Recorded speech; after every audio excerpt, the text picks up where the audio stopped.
Friday, welcome back. Didn't think I was going to release a video today.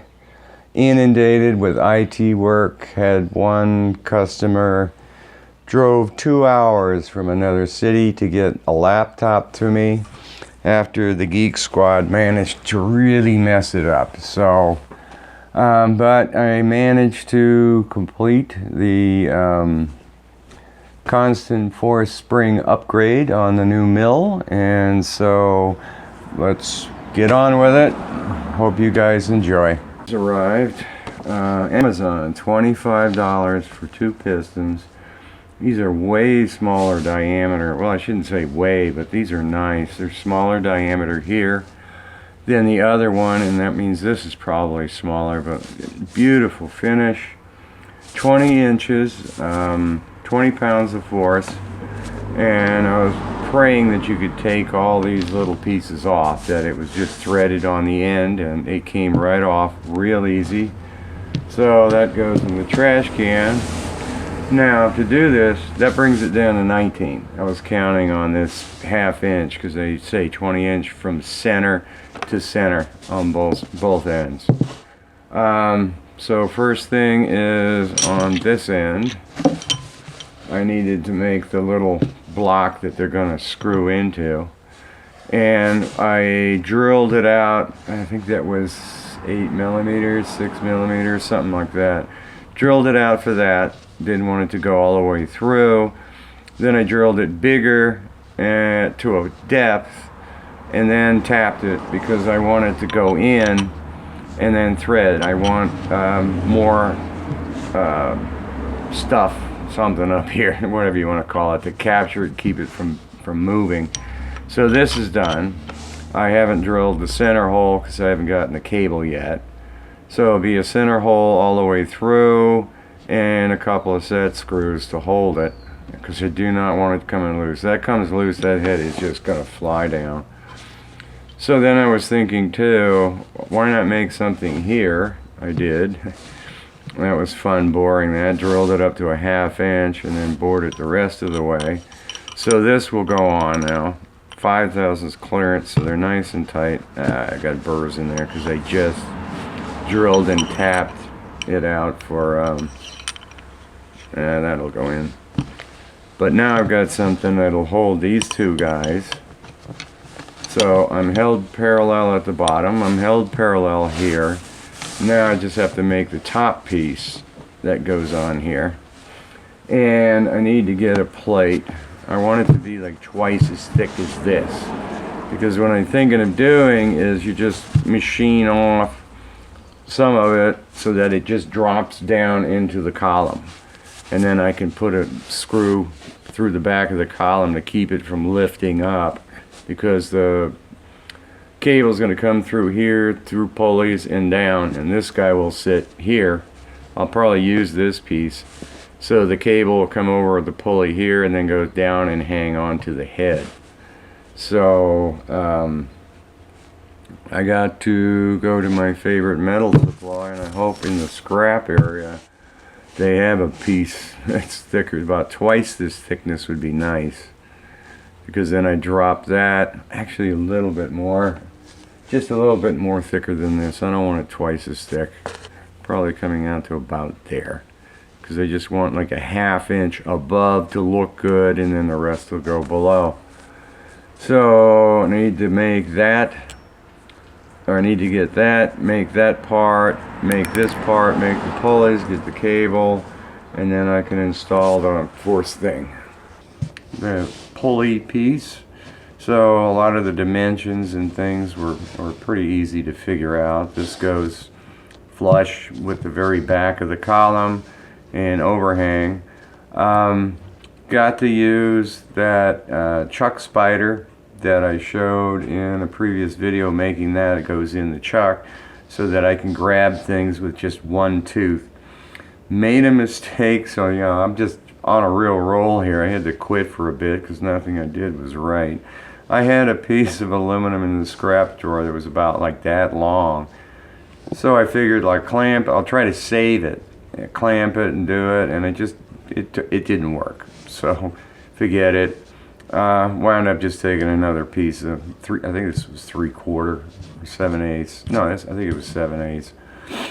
And just start from scratch and get this. But it worked out nice because you finish one side, cut it off, flip it around, put it in the chuck spider, finish the other side, can easily groove it and keep facing it until I've got that centered and the right width. So it worked out good, especially with boring. Yeah, as it was one piece, I did the whole boring of the whole thing and then had to cut it off. So yeah, I show you, I guess it's double bearings and they're put on, I still have burrs in here. But yeah, one got pushed in, the other bearing is slightly off, so that one, both of them are permanently in there. But this one had the bearings in the drawer because I guess what, Amazon, you buy 10 for $5 or something like that. And I think they're rejects, which is why there's a problem, because there's a burr on the very end of each bearing. So you can see it goes in, but it just quits because it's hitting the burr. And I tried filing it with the round jeweler's file, and it's like, nah, it's just not going to happen. So, okay, I've got that done. A lot of chips from doing this. And this guy, I used the spotting drill to funnel it. And I still have to do this side because I remember the cable had frayed before and started breaking. So I want to funnel both sides of it so it kind of keeps the fraying down. These guys were easy to make. Of course, it's done on the CNC power feed. It goes right through. And I deliberately didn't fly cut this side. This is done, knowing that when I get these guys finally in here, to keep it nice and flush, this will finally get fly cut and it'll take these down to the right size. So this should look good. I'll just need to finally drill holes here, actually one in the back, because that's where the force is going to be, right? You're pulling here, and what's this side doing? Why can I not think of anything? When you're down, yeah, it's pulling here too. Yeah, because it wants to pull the head up. So I guess it doesn't matter, but I'll put a screw here and then back here to keep it in place. But I need to get the right piece to finish this thing. And when I drop this in the column, this hits the bolt, and I'm sticking up above the top almost a 1/2 inch. So that'll be perfect. I'll have like a 1/2 inch compression, in which case I'll have lots of travel here. This will be great because this is 8 inches, so I'll have 7.5 inches worth of travel on the head. So yeah, I definitely want to buy another set and redo the other mill. Like I said, I'm going to tear it completely apart. It probably needs a lot of maintenance over the years of using it. So, and this, in the existing mill, this tends to want to twist. Probably because, you know, your cable, if you just, even a couple of thousandths off, it wants to tweak it. So that's why I made this guy to clamp here. And then this is screwed in, so it just doesn't really want to twist. And then you'll have this screwed in to the top. And when I make this piece too, the top is going to be just shy of breaking through. And then I'll have to bore out the 2 holes here so it kind of sinks in there and then screws in. So it'll be even more solid. I don't want it to want to twist because there's not much thread here poking out. What is that? Not even a 1/2 inch. Wow, what is that? It's 1, 2, 3, 4, 5 sixteenths. 5, maybe 16ths. 6/16 hanging out. So onward and upward. And it's a bummer too because I had cut this. Originally I was thinking, let me make the plate for the top and then I'll just screw this piece on that's going to drop in. And I thought I grabbed the right piece, but this is, comparing it to the other mill, this is just slightly thinner than what I've got, and I put it up there and it just doesn't look right. So whole lot of work wasting a piece of material. So this goes in the scrap drawer for something in the future, but that's where I am so far. This time I'm getting to use the outboard spider here.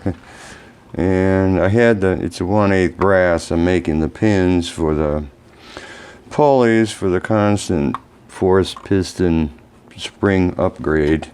Was sticking a lot further out, and I'm over here on this end machining away, and there's vibrations all over the place, and I realized it's the rod. So hey, wait, I just made a lathe spider. That's kind of cool. It spins away like crazy. It's wobbling a little bit, and I'm learning why I think people use 4 screws when I was making it, and I said 3. It is kind of hard to get it to center up, because if you have to go that way, you got to undo these 2 and this, and so, but you can figure out how to do it.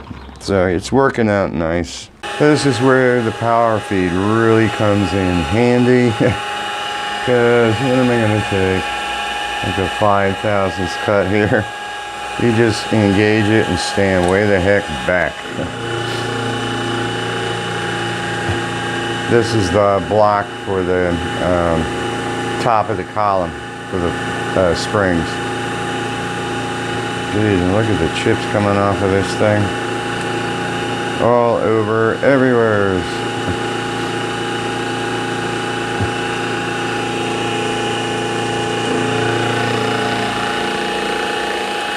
And just reverse the direction. Finish is pretty good. It's not as good as a fly cutter, but like I said before, the chips don't fly all over the place. Let me try I think you can see all the grooves in there. I can try a little oil here and a very fine cut. Wait until it stops off of here. There we go. So, get some oil ready here. It should be plenty. About a 2/1000 cut there. Slow it down some for the feed rate and go. So far it's looking pretty good that I can see.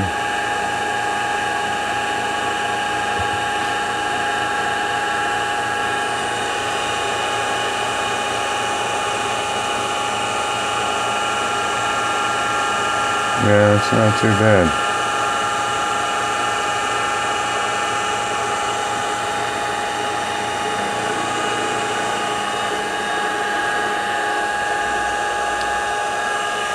Yeah, it's pretty nice. What happens if I just go back for the heck of it? They're gonna make marks in it now. Just a little dust coming off. It's taking the finest little cut.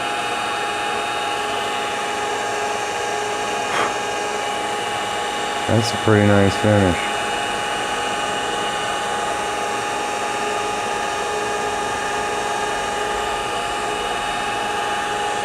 Yeah, let's see what that feels like when this is done. And turn that beast off. Yeah, I can feel grooves in it, but that's acceptable as far as what this part's going to be. Days and days worth of work here. If I had to do this again, I would not do it this way. This like burned me out. I would do 2 pieces. That way you can make just this part fit perfectly. If you screw it up, you can do it again. And this way, if I messed it up, I got to redo everything. And just bolt it together, because you can slide this around and get it square. As it is, to do it, I had an overhang on all sides, because I didn't know where this block would wind up being. Once I got it set right, then I could fly cut or whatever the sides in to get it where I wanted. What else is there here? Pulleys were easy to make, little brass pins, they just sit in there. When the actual pressure's on it, they're not going anywhere. It's the same thing I did with the other one. One bolt, you can see here, just holds this thing in place. And I'm hoping this is such a tight a fit that I don't have to drill into the column to lock the back in place. This guy, when I did, turn it over here, you can see there's 2 set screws in here. When I drill this out, I deliberately over drill it a little bit. And there's 2 reasons. One is the tap, a bottom tap, you know, it has threads, but it's always got a little bit that doesn't get threaded. So this way I can thread all the way through here because I'm going down into this compartment. But the set screw comes down and it's got a little bit of a cone to it. And what I want it to do is it's actually smashing the back of the cable into there, so I've got sharp edges that are holding it, because the last thing I want this to do is give. If this lets go and that mill is running with an end mill in it, there's going to be a lot of damage. So to get it together, you wonder how I screw this in and then screw this without unscrewing that. You screw this in first, because these are pretty hard to turn if you're trying to do it, you know, independently. So you grab this, you screw these in nice and tight, and then I put 2 pieces of wood on here and some vice grips so it can't rotate, and then you start turning these guys simultaneously so it stays parallel until they bottom out in here. Then you can remove that. Then I wound up just squaring it up because it's inevitably twisted, and then that locks this. So that's how that works. What else is there? These pins keep moving. Measuring this cable was like really kind of a pain.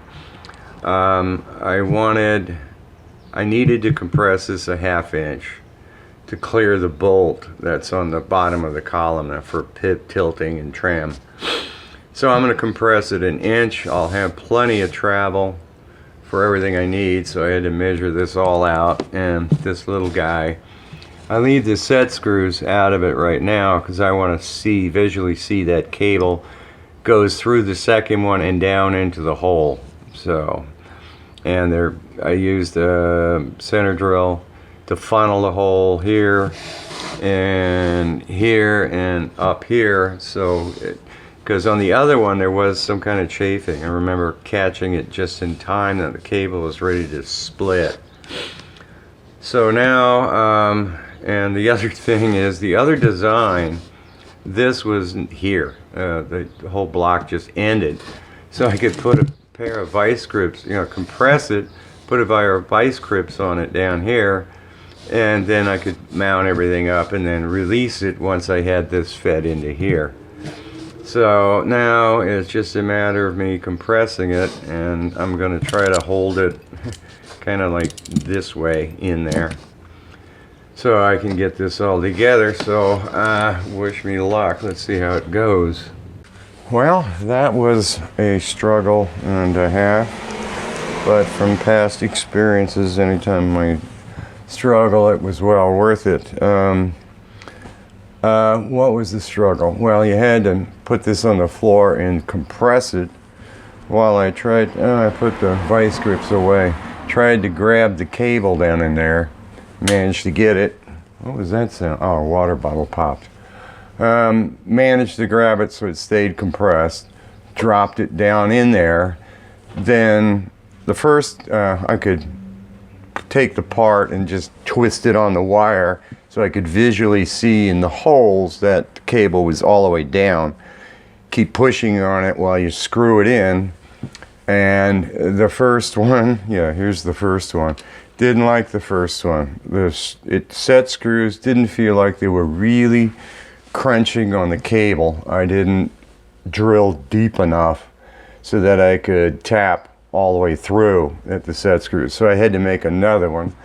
Making this one, I completely forgot to use a marker So I knew where to put the sets, drill the hole for the set screws. So lucked out, they're exactly straight on the other side. So remachine that because I just was not comfortable. If that cable lets go, it's crazy. You'll see a lead weight here because for some reason, I said these are two 20-pound force each. The head wants to go up, so it's locked right now. I put a little bit of weight on it, and you can see it wants to creep up. Hopefully over time, maybe that'll give up. I don't know. But if I'm all the way down, I can feel it. I'm hitting right there. So I'm quite a bit below the working surface here, so if I have to face something off, I can. But let's see what the travel is ridiculous. Oh, it goes all the way up to the top, so I can just measure it here. I've got 7.5 inches, beautiful. A little bit under 7.5 inches of travel. So if I release it and then come up, boy, I'm always scared this thing's gonna break loose. But how nice is that? So I'm way the heck up. Let me lock it just to be safe.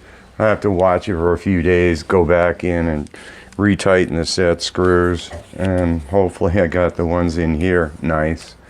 And I'm looking at this crack. It's barely tilting. It's so tight in there. I love it. So I'm way the heck up from the vise. I've got, shoot, nice. I got like 8 inches here.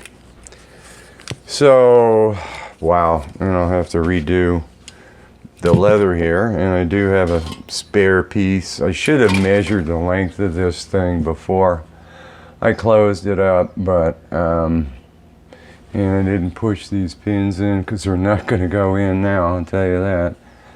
Unless I relock it, then I can shift the pins. But so all in all, this is pretty great. Let me set this thing up here, so if it comes slamming down, it shouldn't give. I just got to put a little grease on it. That's quite a bit of force.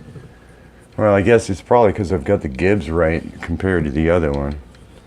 So, yeah, it kind of wants to stay.